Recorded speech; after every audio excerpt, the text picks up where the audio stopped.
మంచి action movies చూపిస్తాడు.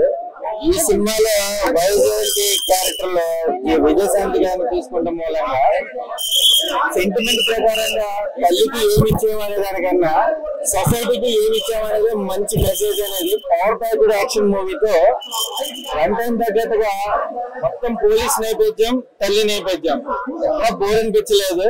Cinema అయితే కనుక బాగుంది. వైజయంతి క్యారెక్టర్ ఎలా అనిపించింది మనకి? విజయశాంతి గారి వైజయంతి క్యారెక్టర్ అంటేనే బాగా యాక్షన్ మూవీలో కనిపిస్తా ఉంటది. సో ఇందులో ఎలా అనిపించింది క్యారెక్టర్? యాక్చువల్ గా ఆవిడ జాతీయ మహానటి క్యాడర్. బట్ ఈ సినిమాలో ఏంటంటే పోలీస్ పాత్రకి తల్లి పాత్రకి రెండింటికి పోటాపోటీ సన్నివేశాలు తగ్గట్టుగా ఆవిడ తగ్గట్టుగా ఎక్కడ మైనస్ అవ్వలేదు, అంత ప్లస్. సో సినిమాలో మీకు ఏం నచ్చింది అసలు? విజయశాంతి యాక్షన్ బాగుంది, ఫైట్స్ బాగుంది. విజయశాంతి గారు అనగానే మనకి ఒక పవర్ ప్యాక్ పర్ఫార్మెన్స్ అయితే కనిపిస్తుంది. తన వైజయంతి అదే కళ్యాణ్ రామ్ గారి పర్ఫార్మెన్స్ కానీ వీళ్ళిద్దరు కాంబో కానీ మీకు ఎలా అనిపిస్తుంది?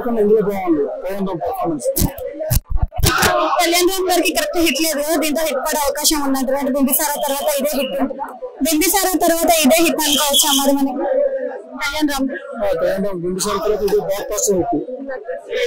సినిమాలో హైలైట్స్ అంటే ఏం చెప్తారు? సినిమాలో Vijayashanti photo intro scene, climax scene, police తీసుకుని వస్తాడు. లాస్ట్ లో జై ఎన్టీఆర్ జై అంటాం.